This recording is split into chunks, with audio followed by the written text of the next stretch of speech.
Deputy commissioner Sanghar Mirza Nasir Ali ने अपना ओहदा संभालने के फ़ौरन बाद ज़िला भर की मुख्तलिफ अस्पतालों का रात गए अचानक दौरा किया और इंतज़ामिया को हदायत जारी करते हुए कहा कि ज़िला भर के देही इलाकों में कायम सेहत के मराकज़ पर सेहत की मयारी सहूलियात की फराहमी को यकीनी बनाया जाए।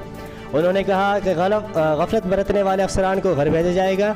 आज DC ऑफिस से जारी करदा एक बयान के मुताबिक डिप्टी कमिश्नर मिर्ज़ा नासिर अली ने अपने अहदे का चार्ज लेने के फ़ौरन बाद रात के औकात में सिविल अस्पताल सांगड़ का दौरा किया और मुख्तलिफ वार्ड्स का मुआयना भी किया और वहाँ मौजूद डॉक्टर्स और पैरामेडिकल अमले से मालूमात भी ली। बाद अज़ा डिप्टी कमिश्नर झोल अस्पताल भी पहुँचे और सूरत हाल का जायज़ा लिया।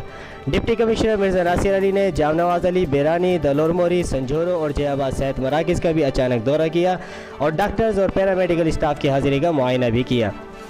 इस मौके पर उन्होंने डॉक्टर्स को हिदायत की कि अस्पतालों में अद्वियात की दस्तयाबी को यकीनी बनाएं और सफाई सुथराई का भी ख्याल रखा जाए। अपने बयान में डिप्टी कमिश्नर मिर्ज़ा नासिर अली का कहना था कि ज़िला इंतज़ामिया तमाम तर सरकारी अस्पतालों की सूरत हाल को बेहतर बनाने के लिए कोशिश है और वो इस सिलसिले में तमाम सेहत मराकज़ के दौरे कर रहे हैं।